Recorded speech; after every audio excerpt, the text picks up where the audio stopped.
Há exatamente 112 anos atrás, em um culto como esse, um pastor fez uma oração. E esta oração chamou a atenção de uma pessoa que estava naquele culto, e a pessoa então falou para aquele pastor: pastor, o senhor poderia me dar essa oração? Eu fui muito tocado por essa oração, e o pastor então entregou um papel escrito à mão daquela oração, a oração da serenidade.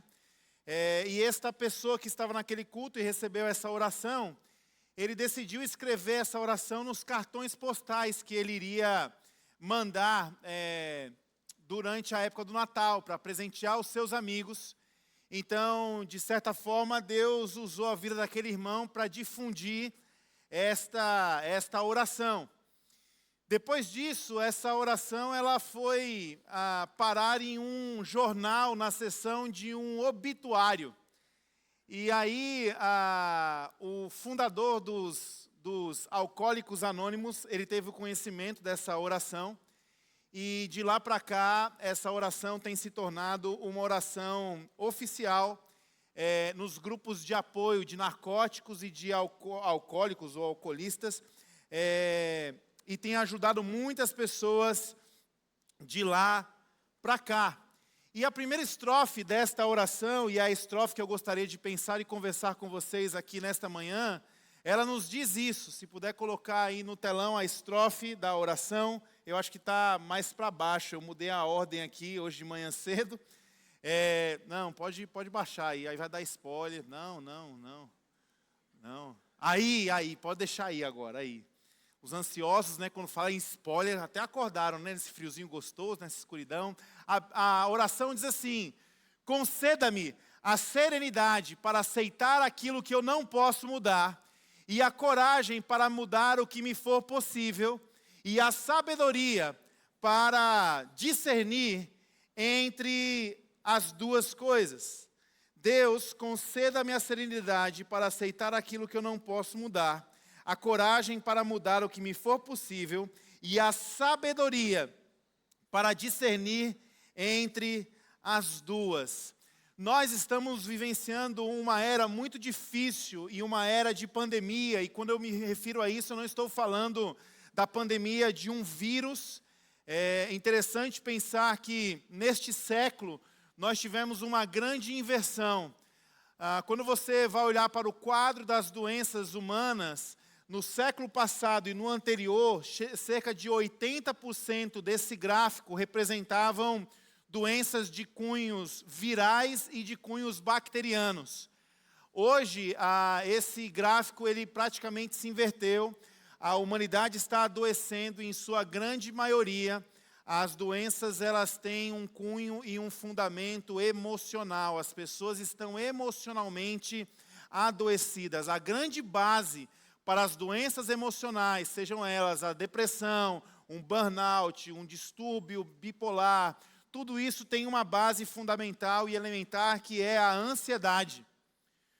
Nós podemos então afirmar que o que adoece a nossa alma, o que adoece a minha alma e a sua alma, é a falta da paz. Por não termos a paz, por não termos a serenidade, a alma vai adoecendo. E a pergunta então é: mas por que eu perco a minha paz? Ou por que é tão difícil encontrar a paz? Por que é tão difícil viver num estado constante de paz? Por que a paz ela representa um desafio para mim? Porque constantemente, meus irmãos, nós estamos vivendo o inverso dessa oração. Eu e você estamos sendo adoecidos na alma, não estamos encontrando paz na nossa vida, porque nós estamos colhendo um fruto da inversão desta oração. O que eu quero dizer com isso é que eu e você, nós estamos perdendo a nossa paz, perdendo a nossa sanidade, destroçando o nosso emocional, porque muitas vezes nós queremos mudar aquilo que nós não podemos. E nós estamos nos acovardando em mudar aquilo que nos é possível.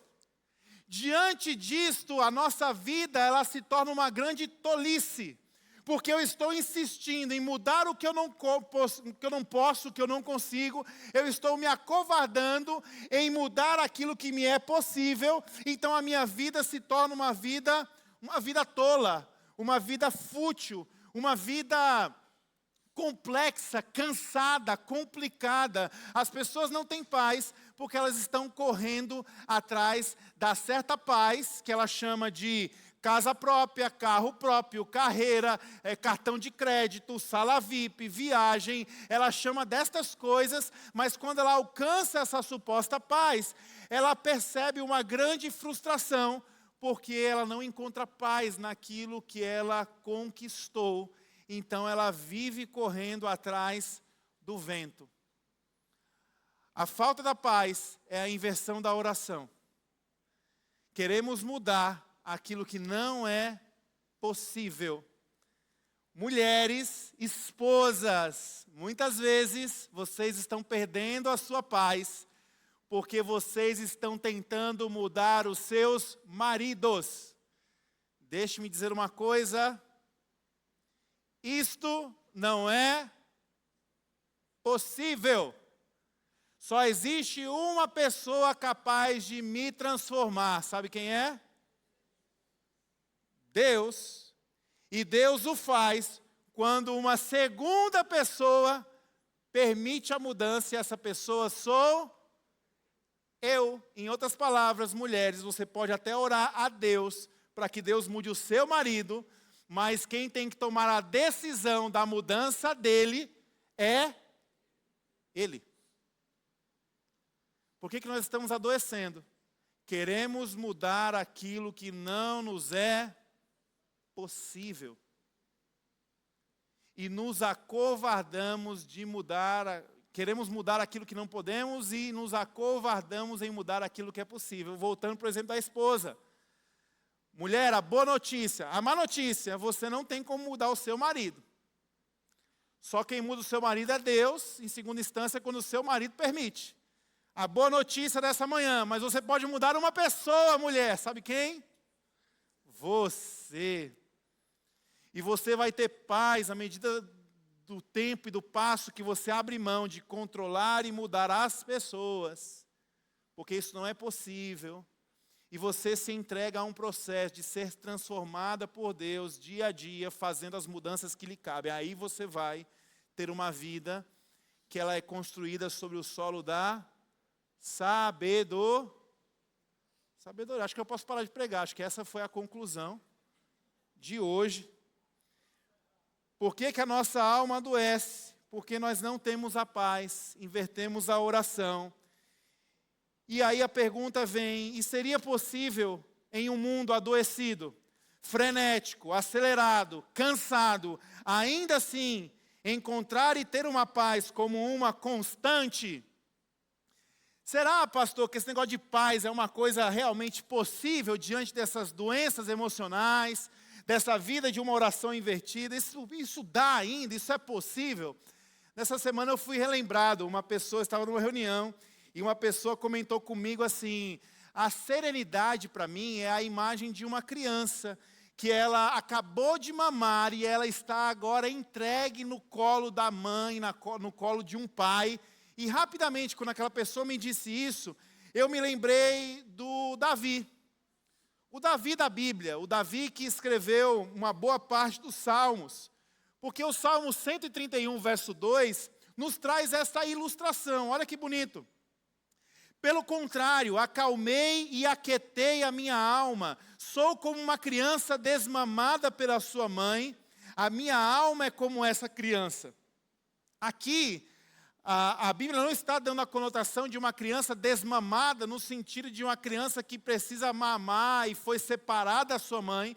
Mas sim, eu sou como uma criança que acabei de me satisfazer da alimentação proveniente do colo da minha mãe, e agora, porque eu estou completamente satisfeita, eu me entrego, eu me rendo, eu estou ali completamente em paz, eu estou sereno ali. E aí aquela pessoa me deu esse insight, poxa, legal, o Davi talvez seja um exemplo, uma referência de quem conseguiu experimentar essa paz, né? Essa paz da satisfação, essa paz da pausa, essa paz da plenitude, de uma consciência de quem está no colo de um pai, no colo de uma mãe, e não tem falta de nada. Mas aí eu pensei, poxa, mas domingo de manhã eu vou encontrar com os irmãos que não são tão Davi assim, né? Eu também não sou tão Davi assim. E aí eu pensei, Deus, eu queria encontrar uma pessoa que fosse um pouco mais frenética. Uma pessoa que fosse um pouco mais perturbada assim que o Davi, para que nós pudéssemos conversar também aqui nesse nosso bate-papo, de um lugar onde talvez nós estamos e olhar para um Davi sereno como uma referência para nós, né? E aí eu fiquei pensando, rapaz, quem seria aí um cidadão que a gente poderia chamar para essa conversa, juntamente com o Davi, né, que pudesse representar um pouco mais do nosso frenesi. E eu encontrei então o Salomão. E o Salomão é o filho do Davi.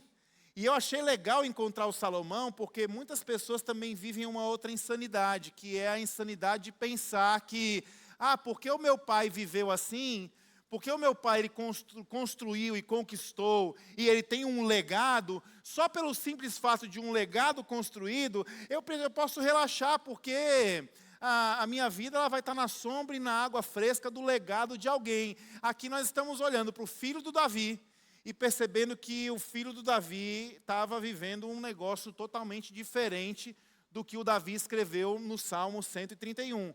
O que me leva a pensar e crer o seguinte: a vida está sob a nossa responsabilidade. Eu não tenho como escorar a minha vida na vida de ninguém, eu não tenho como ter a minha vida entregue na responsabilidade da vida de ninguém. Embora o Davi tenha encontrado uma plenitude e uma paz, se o Salomão não faz por onde, o Salomão, independente de ser filho do Davi, ele pode colher frutos diferentes das suas escolhas. E aí eu encontrei o Salomão, e queria chamar o Salomão para a conversa. E aí quem é o Salomão que eu quero convidar para conversar com a gente hoje? É o Salomão do Eclesiastes 2. Olha o que a Bíblia diz acerca dessa figura. Eu disse a mim mesmo, alguém que não estava em paz com a sua alma, estava inquieto, estava na vida frenética, estava tentando mudar aquilo que não era possível e se acovardando a mudar o que lhe era necessário. Ele disse assim, eu disse a mim mesmo, venha, experimente a alegria. Muitos de nós vivemos já de início a confusão aqui do nosso irmãozinho. Qual é a confusão? Nós achamos que a paz é colhida no fruto da árvore chamada alegria. Então, pastor, quando é que eu vou ter paz? Quando eu for alegre. O Salomão pensou assim, e ele disse, descubra as coisas boas da vida, pensei comigo mesmo, mas isso também se revelou inútil. Salomão então pensou assim, rapaz, para mim ter paz na minha vida, eu tenho que fazer coisas que me deixam feliz. Então eu vou fazer coisas que me deixam alegre. Você já pensou assim? Para ter paz, eu tenho que buscar as coisas que me trazem alegria. Eu vou fazer isso. Aí o Salomão descobriu o quê? Que estas coisas se revelaram inúteis. Aí ele teve uma síndrome de Coringa aqui, a referência do filme, para quem gosta. Concluí que rir é uma loucura, e a alegria de nada vale. Decidi, então, dar um passinho mais para frente. Qual o passinho que ele deu aqui, irmãos? No verso 3. Decidi entregar-me ao vinho e à extravagância, mantendo, porém, a mente orientada pela sabedoria. Eu queria saber o que vale a pena debaixo do céu e nos poucos dias da minha vida humana. Então, aqui, já que a alegria das experiências que ele se propôs não trouxeram a paz, ele decidiu tentar encontrar a paz na cachaça, no álcool. Ele decidiu encontrar a paz, ele foi um pouquinho mais pesado aqui. Ele pensou agora, não, eu não estou muito em paz, eu vou aqui beber alguma coisa, eu vou tragar alguma coisa, eu vou injetar alguma coisa, eu vou tomar alguma coisa para dormir bem, porque eu preciso de paz. Quem aqui já se viu no lugar do Salomão, dizendo assim, eu não estou dormindo em paz, eu vou tomar alguma coisa. Aí toma mais do que deveria tomar, toma sem o acompanhamento do médico, toma do jeito que acha que tem que ser, aí acaba dormindo mais do que deveria dormir. Aí toma para dormir e quando vai acordar não consegue. Aí pensa o quê? Não, eu estou tendo paz não, eu estou tendo paz para dormir, mas para acordar não tenho paz. Então eu vou tomar alguma coisa agora quando eu acordo para ficar em paz também. Aí a gente começa a fazer com o nosso corpo e com a nossa alma uma gangorra maluca. E aí, o que nós fazemos? Talvez é o que o Salomão fez. Lancei-me a grandes projetos. Construí casas, plantei vinhas para mim. Agora eu vou buscar a minha paz na minha capacidade de adquirir riqueza, de empreender. O meu sucesso profissional, o meu sucesso pessoal. Quantos de nós estamos correndo atrás de paz, buscando a paz na nossa carreira, na nossa correria? Não encontrou. E aí então foi buscar numa coisa mais natureba, vegana, uma coisa mais holística, uma coisa mais ecológica, né? Então ele vai, não, eu vou fazer agora jardins, eu vou me envolver com os pomares, e neles plantei todo tipo de árvore frutífera, né? Não, eu vou fazer filantropia, eu vou me envolver nessas causas globais, mundiais, ambientais, porque isso vai me dar paz. Irmãos, nós temos que nos envolver sim com essas coisas, mas não são essas coisas que vão nos trazer a paz, certo? Ele não encontrou nessas coisas. Verso 6, construí também reservatórios para irrigar os meus bosques verdejantes, continua na vibe natureba aqui, né? Aí não encontrou e deu uma viravolta. Comprei escravos e escravas e tive escravos que nasceram na minha casa. Além disso, também tive mais bois e ovelhas do que todos os que viveram antes de mim em Jerusalém. Aí ele começou a fazer o que aqui na busca da paz? Ele começou a olhar para as pessoas como objeto do seu prazer.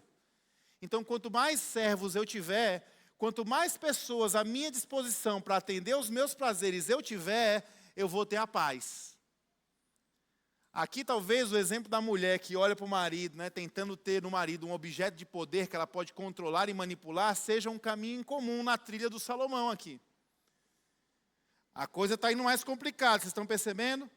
Ajuntei para mim prata e ouro, tesouros de reis e províncias, né? Aqui agora foi mercado financeiro, Bitcoin, né? Foi para ações, né? Agora eu sou day trade, agora eu estou envolvido nessas coisas, eu vou ter que dolarizar o meu patrimônio, que aí eu vou ter paz, porque o Brasil é um país muito instável. E está aqui o caminho do Salomão. Servir-me de cantores e cantoras e também de um harém, as delícias dos homens.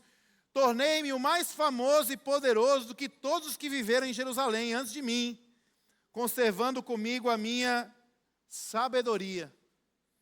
Não resolvendo aí o mercado de investimentos, ele correu para o TikTok, para o Instagram, contratou um agente de marketing para ele ficar famoso na internet, ser um influencer, uma influencer, e ele ficou nas suas redes sociais tentando ser alguém feliz, porque achando que ser famoso na rede social ia trazer paz para ele. O Salomão é um cara legal para a nossa conversa aqui nessa manhã, porque talvez quando você olha para um Davi dizendo, eu sou que nem um bebê no colo da minha mãe, do meu pai, que acabei de amamentar, não parece muito com a gente, mas o Salomão, eu já andei em alguns caminhos do Salomão, acho que você também já andou em alguns caminhos. Na busca de sentido, no verso 10, ele vai dizer, não me neguei nada que os meus olhos desejaram, e não recusei a dar prazer algum ao meu coração. E no fim disso tudo, ele diz o quê? Que tudo isso foi como correr atrás do vento. Não tive nenhum proveito debaixo do sol e nada eu encontrei. As dores da nossa alma, elas têm um vazio de sentido. E é exatamente por isso que muitas vezes nós estamos recorrendo aos caminhos que o Salomão recorreu. A correr atrás destas coisas, buscando encher a nossa vida. Porque você quer ter a paz, você enche a sua vida de trabalho, você enche a sua vida de demanda, você enche a sua vida de dinheiro, você enche a sua vida de amores, você enche a sua vida de conquistas, você enche a sua vida de sonhos. Quando queremos mudar o que nós não conseguimos mudar, nós não encontraremos a paz. E essas coisas não resolvem a nossa vida. E aí nós olhamos para um Davi como uma outra referência e um outro caminho. O que o Davi ele diz no Salmo 131, do verso 1 ao verso 3? Olha que interessante. Enquanto a vida do frenético Salomão foi uma grande loucura em busca da serenidade, da paz, ele não encontrou.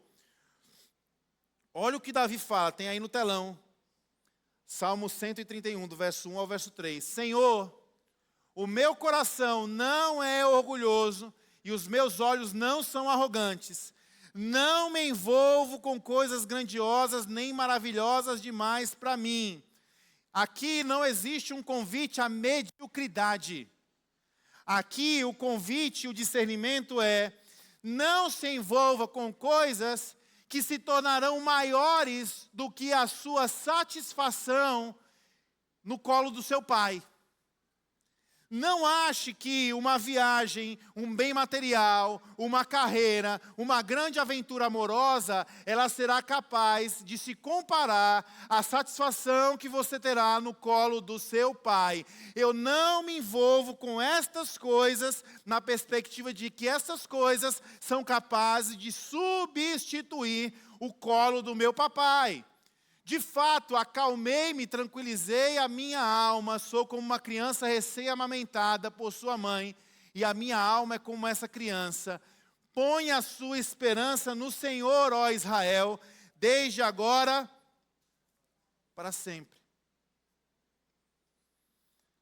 Duas coisas que nos chamam a atenção nesse texto, pelo menos. A primeira é, nós discernimos que o nosso coração ele é enganoso, e que ele tem a propensão de que em busca de uma paz, ele pode se tornar uma fábrica de ídolos. Nós queremos estar nos envolvendo com as pessoas e com as coisas cada vez mais maravilhosas e cada vez mais grandiosas, porque nós estamos na busca de suprir e cobrir um vazio existencial, e o Davi está nos ensinando que nós não podemos trilhar este caminho. Dito isso, pastor, então é para mim trabalhar de forma medíocre? Não, trabalhe de forma excelente. Sinta-se desafiado no seu trabalho, seja o melhor profissional que você pode ser, mas entenda que isso não irá suprir o vazio que você tem na sua alma, que só poderá ser suprido pelo colo do seu pai. Entenda isso. A segunda coisa que nós podemos aprender aqui da parte de Deus é que nós devemos então ser como uma criança. É reconhecer que diante dos grandes desafios, nós também somos frágeis, nós somos pequenos, nós somos ingênuos, nós somos manipuláveis. Facilmente a gente pode ser levado de um lugar para o outro, nós somos pequenos.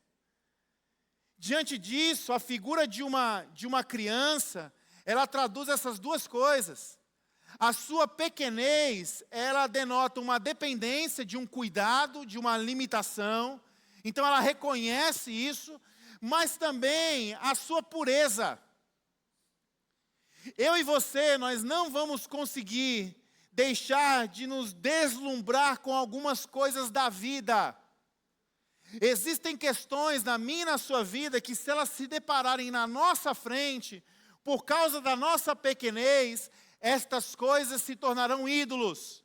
Então, assim como uma criança que talvez não foi exposta a uma vitrine.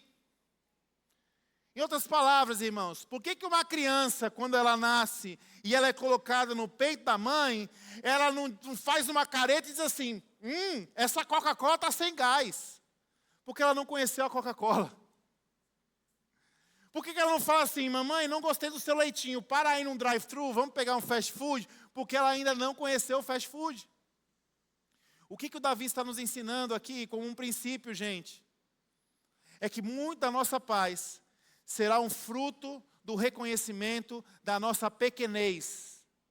Nós somos delicados, nós somos frágeis, nós somos criados para o colo do Pai, e existem algumas coisas na nossa jornada que precisam ser evitadas, porque nós não temos capacidade suficiente de lidar com estas coisas.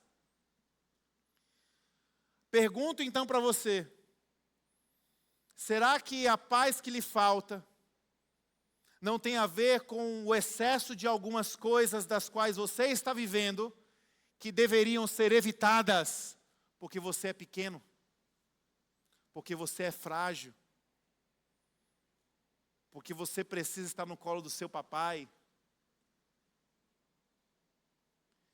Davi está nos levando a entender que nós somos como essa criança. A criança aqui, ela diz: eu já tenho tudo o que eu preciso no colo da minha mamãe, eu já estou amamentado, agora só me resta repousar aqui e me entregar. Uma outra pergunta: se lhe falta paz, o que falta para que você tenha essa paz? Pastor, não estou em paz não, certo? O que falta para você ter essa paz? Supostamente, porque eu e você somos essa criança que foi exposta a lugares de perigo, nós vamos associar que o que nos falta de paz tem a ver com uma tela ou com uma vitrine. Pode perceber. O que falta para você ter paz? Alguma coisa que você viu na tela e na vitrine, e que você atribui que isso vai te dar paz. Você perdeu a perspectiva que a paz não está na tela, não está na vitrine. A paz está no colo do seu papai. A paz está no colo da sua mamãe. Aqui Deus está sendo apresentado, né, numa figura maternal. A nossa paz está em Deus. Quando é que nós temos falta de paz? Quando nós estamos distantes dele. Então, a paz não será alcançada à medida que eu obtenho aquilo que eu desejo. A paz será alcançada à medida que eu reconheço que eu não tenho paz porque eu preciso retornar para um lugar do qual eu não deveria ter saído. E à medida que nós nos iludimos com as vitrines e com as telas, nós caminhamos em busca dessas coisas, nos distanciando daquilo que é o essencial para nós.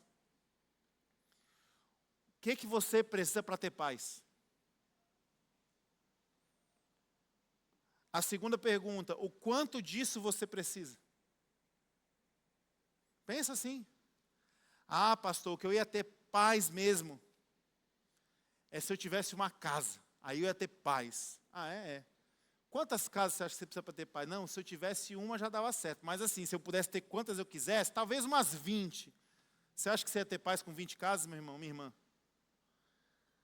20 chão para lavar, para limpar, 20 vassouras, 20 conta para pagar, 20 IPTU, 20 casas para ser arrombada, para ser roubada, 20 casas para você alugar e ter inquilino inadimplente. Será que você vai ter paz em relação a isso?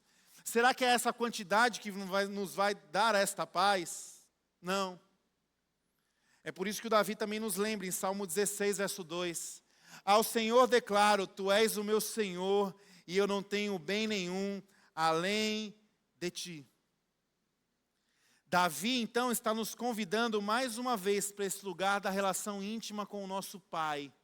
Um lugar da quietude, um lugar do silêncio, um lugar da pausa. Percebe que para garantir e conquistar as coisas que o mundo está nos oferecendo para nos dar a paz, esta dinâmica não envolve quietude, não envolve silêncio e não envolve pausa. Por quê? Porque a formatação dessa dinâmica para que você conquiste o mundo e todas as suas coisas tem uma finalidade: lhe tornar escravo. Escravo não pode ficar quieto, porque se ficar quieto ele morre. Escravo não pode ficar em silêncio, ele tem que estar ouvindo as ordens e as demandas e os desafios, porque ele morre. Escravo não pode parar, porque se parar, morre. O fim disso tudo: almas magoadas, amarguradas, ambiciosas e carentes. Qual a solução dessas coisas?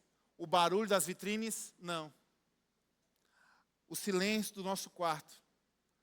O silêncio que nos leva a sossegar e repousar no colo do nosso Deus. É por isso que Davi está dizendo no Salmo 131, espera no Senhor.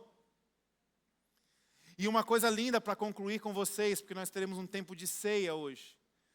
Quando nós falamos acerca da paz, diferente do que a cultura diz acerca do que é paz, a Bíblia ela tem um culminar.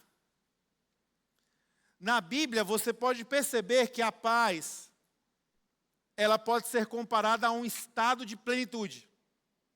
Um estado, eu estou em paz. A Bíblia também ela compara a paz com um sentimento, uma emoção, a paz que excede a todo o meu entendimento. Então, independente daquilo que eu estou vendo, a minha lógica, a minha cabeça, o que está acontecendo, tem algo aqui que está cobrindo o meu entendimento, excedendo o meu entendimento. Mas Efésios capítulo 2, verso 14, existe um culminar desta paz.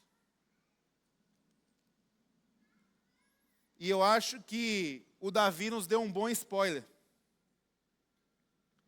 O apóstolo Paulo diz: pois Cristo é a nossa paz, o qual de ambos fez um e destruiu a barreira, o muro de inimizade, anulando em seu corpo a lei dos mandamentos expressa em ordenanças. O objetivo dele era criar para si mesmo, dos dois, um novo homem, fazendo a paz e reconciliar com Deus os dois em um corpo por meio da cruz, pela qual ele destruiu a inimizade. Eu queria que você guardasse no seu coração que, embora o mundo tente nos ofertar a paz em um comprimido, em pílulas, em cremes, em massagens, em experiências, para que o nosso estado e a nossa emoção esteja num lugar mais tranquilo, a Bíblia está apontando para nós que a paz é uma pessoa, e essa pessoa é Jesus Cristo. Então, todo o nosso distúrbio emocional e de alma não tem o objetivo de nos levar para as vitrines, mas sim de volta para o quarto, para descansar no colo do nosso papai, como um bebê.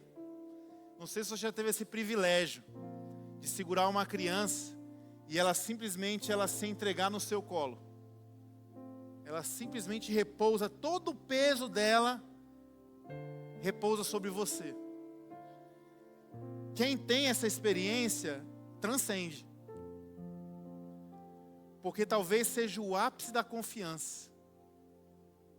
O peso dela sobre mim. A satisfação que eu tenho de ter o peso dela sobre mim. Ela confia, ela ama, ela está entregue. Eu acredito que quando eu e você, nós levamos os nossos fardos ao Senhor, os nossos pesos, as nossas dores, a nossa vida pesada a Deus, nós não estamos levando para Ele um problema e Ele fica assim.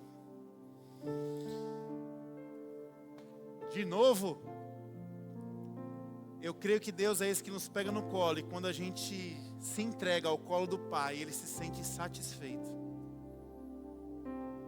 Então a última pergunta dessa manhã: por que você está insistindo em correr da presença de Deus, sobrecarregado, atarefado, atribulado? Por que você continua lutando sozinho? Por que você continua nutrindo esse ciclo de violência contra você, o seu físico, o seu emocional? Por que você continua correndo atrás do vento, se você tem o colo de um pai para repousar? Então essa manhã é uma manhã da gente reconhecer que Jesus é esse caminho. A paz é uma pessoa, a paz é Jesus Cristo, Ele é o caminho. O caminho para onde? De volta para o colo do meu papai.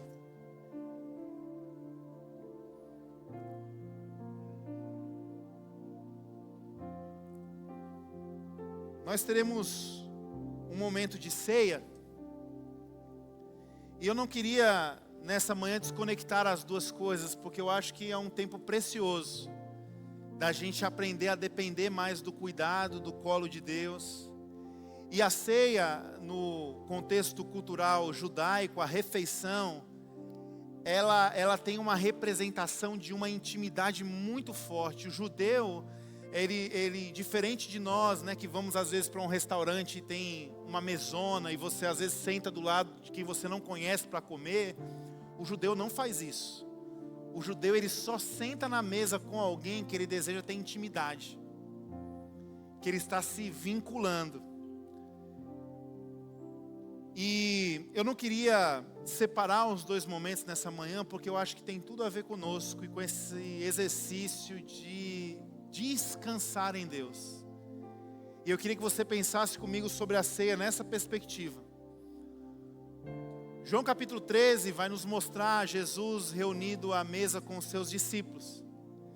E aí tem um momento ali onde a tribulação veio. Jesus deu uma notícia que não foi legal, o pessoal se abalou emocionalmente, perderam a paz.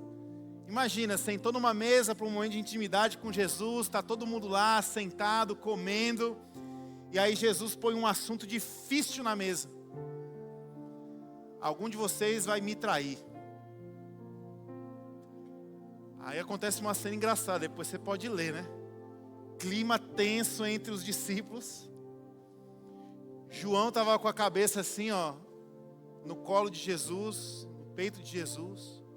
A Bíblia diz que Pedro faz um sinal para João, tipo assim, pergunta aí quem vai ser, né? Clima tenso. Diante da ceia, clima tenso. Talvez hoje a palavra para você foi uma palavra que, clima tenso entre os brothers de Jesus, né? Clima tenso. Mas eu fiquei olhando para essa figura desse João, que diante da tribulação, até mesmo no momento da ceia do Senhor, esse João, ele reclina a sua cabeça no peito de Jesus. Ele tem o santo privilégio, é o único, ele é o único ser humano na terra. Quando você reclina o seu ouvido, a sua cabeça no peito de alguém, o que você escuta? Coração. João ouviu as batidas do coração de Jesus, o único ser humano na terra que ouviu as batidas do coração de Deus. Já pensou? Quando eu e você, nós nos depositamos no colo de Deus, nós temos a chance de ouvir o seu coração. E a Bíblia diz, eu tenho planos para vocês, não são planos de fazer mal, mas são planos de paz. Olha que bonito isso, está tenso, coloca o coração no colo de Deus, ouve o coração de Deus, planos de paz. Então hoje nós estamos tendo a oportunidade maravilhosa de terminar com a ceia de Jesus, a refeição. E eu sei que para muitos chegar aqui hoje é uma dificuldade, tribulação, problema, a semana foi pesada, a semana foi difícil, mas nós não podemos tomar dessa refeição como alguém que faz mais uma demanda na semana atarefada. Eu queria convidar você, em nome de Jesus, a participar desse momento como aquele que está agora reclinando no colo do Pai, e como uma criança que está sendo completamente alimentada. Você simplesmente, ao se alimentar, descansa, se entrega. Nós não temos na nossa comunidade a prática de uma ceia exclusiva. Em outras palavras, quem pode ceiar não são somente membros da comunidade. Nós não temos a prática de uma ceia restrita. Você tem que ser batizado para tomar a ceia. A nossa prática cristã como comunidade é entender que na mesa é o lugar da graça de Deus. E se o seu coração está queimando para este momento, você é um convidado de honra na mesa de Jesus. Aquela ceia foi uma ceia que Jesus disse, alguém aqui dessa mesa vai me trair. Mas todos comeram do pão. Por quê? Porque Jesus, quando começa uma boa obra, Ele completa e Ele termina. Se você está sujo, se você traiu, se você tropeçou, se você se acha indigno, a mesa de Jesus é a mesa da graça de Deus. Ao invés de correr dele, pega os teus fardos, os teus pesos e os teus pecados e corra para o colo do seu papai nessa manhã. Se você viu ali, não pegou, não viu, a gente queria te dar uma oportunidade de poder tomar a ceia conosco. Então alguém porventura está sem o cálice, sem o kitzinho aqui, a gente vai servir vocês ali também. Fica com a mão levantada assim bem alto, só para a gente poder identificar. Aqui atrás, ó, Cíntia, ali, ó.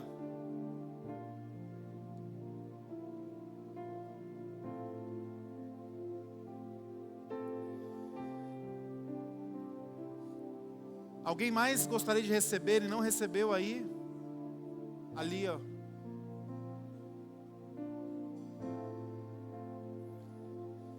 Eu quero convidar você brevemente a fechar os teus olhos, curvar a sua cabeça e ter um tempo de oração. O que tem tirado a sua paz? Nessa manhã, isso se torna uma placa de indicação para você voltar para o colo do seu papai. Então a sua oração nesta manhã é dizer: Deus, isso aqui tem me tirado a paz. Mas eu estou decidindo voltar para o colo do meu Abba. Eu estou decidindo, no momento de tensão e de dor, reclinar a minha cabeça no peito do meu papai e ouvir o coração de Deus sobre a minha vida. Enquanto a igreja está orando, de olhos fechados, cabeça baixa, talvez você nunca teve o privilégio de reconhecer que Jesus Cristo é o seu Senhor e o seu Salvador. Você nunca tomou a decisão de reconhecer em Cristo a pessoa da sua paz, aquele que lhe reconciliou com Deus. A Bíblia diz que não há outro caminho, nenhum outro nome do qual nós possamos ser salvos, a não ser o nome de Jesus. E talvez hoje, nesta manhã, você precisa tomar esta decisão, essa escolha. Ou talvez você está distante da casa do Pai e você tomou a decisão de tomar do cálice como um momento de retorno à comunhão. Se você está aqui numa dessas duas condições, enquanto a igreja está orando aqui, nós gostaríamos de orar especialmente pela sua vida. Onde você está, eu gostaria que você levantasse uma das tuas mãos para que nós pudéssemos orar por você. Alguém gostaria de tomar uma dessas decisões essa manhã? Eu quero retornar aos caminhos do Senhor, eu quero retornar à mesa de Deus, eu quero me reconciliar, amém? Glória a Deus, glória a Deus. Pai, nesta manhã, enquanto nós estamos orando sobre nós como igreja, sobre a nossa caminhada, o Senhor também nos dá o santo privilégio de poder interceder pela vida de pessoas que estão hoje num novo caminho, numa nova caminhada, numa nova postura de encarar e ver a vida. O Senhor sabe das suas lutas, dos seus desafios, mas nós rogamos que a paz que excede a todo entendimento, paz essa que está na pessoa de Jesus, possa repousar sobre a vida destas pessoas que estão dizendo: eu quero me entregar, eu quero me render, eu quero retornar aos caminhos. Nós nos alegramos em Deus, porque o Senhor continua sendo o lugar da misericórdia, a tua mesa continua sendo a mesa da graça, e nós temos a confiança de que a boa obra que é começada em Cristo, ela também será concluída. Per esse convite do amor que te chama. Naquela noite que Jesus seria traído e o seu corpo seria entregue, ele enfrentaria a cruz do Calvário, estando na mesa com os seus discípulos. Ele pega do pão e ele diz: todas as vezes que vocês comerem deste pão, que é o meu corpo partido em favor de vocês, façam isso em memória de mim. O pão é a provisão, o pão é o cuidado de Deus, o pão é a substituição. Nós não estamos mais famintos no deserto, porque nós encontramos em Cristo a mesa da comunhão, e o seu corpo é o pão que nos sustenta. E eu quero te convidar nessa manhã, em nome de Jesus, para que juntos nós possamos, em gratidão, comer do pão.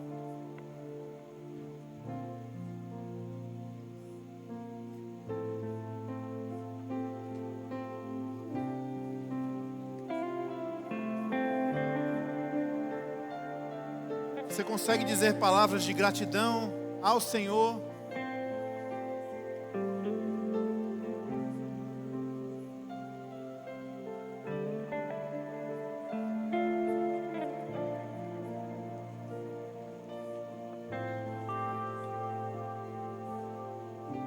Obrigado, Senhor. Obrigado, Senhor, porque mesmo o Senhor sabendo que nós correríamos para outros lugares a fim de saciar a nossa fome. O Senhor nos amou, veio aqui, se entregou por nós naquela cruz, para que mediante a este sacrifício um caminho fosse aberto e nós voltássemos para a mesa da comunhão, para o pão que não mata somente a nossa fome física. O Senhor é o pão que mata a nossa fome existencial, a nossa fome de eternidade. O Senhor é o pão que mata a fome da culpa, que mata a fome da solidão. Da mesma forma, Jesus, ele pega do cálice e ele diz que aquele cálice, ali o vinho representaria o seu sangue, e o sangue era a nova aliança, o cumprimento de uma nova aliança. Aliança da qual Deus ele não habitaria mais em templos feitos por mãos humanas. Jesus era a pedra angular que seria usada para a construção de uma casa espiritual, onde todos os seus discípulos, filhos e filhas, seriam agora cheios e habitados pelo Espírito Santo de Deus. Jeremias vai dizer que ninguém precisaria mais ensinar ninguém, porque do menor ao maior, todos teriam dentro de si, nos seus corações, a lei do Senhor. Partilhar do cálice é dizer isso: Senhor, continua a boa obra que o Senhor começou, continua me transformando segundo a tua imagem, a tua vontade, continua me dirigindo, Senhor, pela força do teu Espírito e não pela força da minha carne. Continua mudando a minha vida, continua, Senhor. O vinho também naquela cultura representa a alegria. O Senhor tem olhado para mim e para você com alegria de que nós podemos produzir em Cristo Jesus as suas boas obras, a alegria, a santa expectativa. Então que você possa partilhar do cálice como esse que se renova, esse que diz: olha, Senhor, mais uma vez, meu corpo é teu, a minha vida é tua, corre pelas minhas veias, Senhor. Então que nós possamos tomar do cálice, nos relembrando desta aliança, de que nós somos morada do Espírito de Deus. Façamos isso em nome de Jesus. Tomamos do cálice.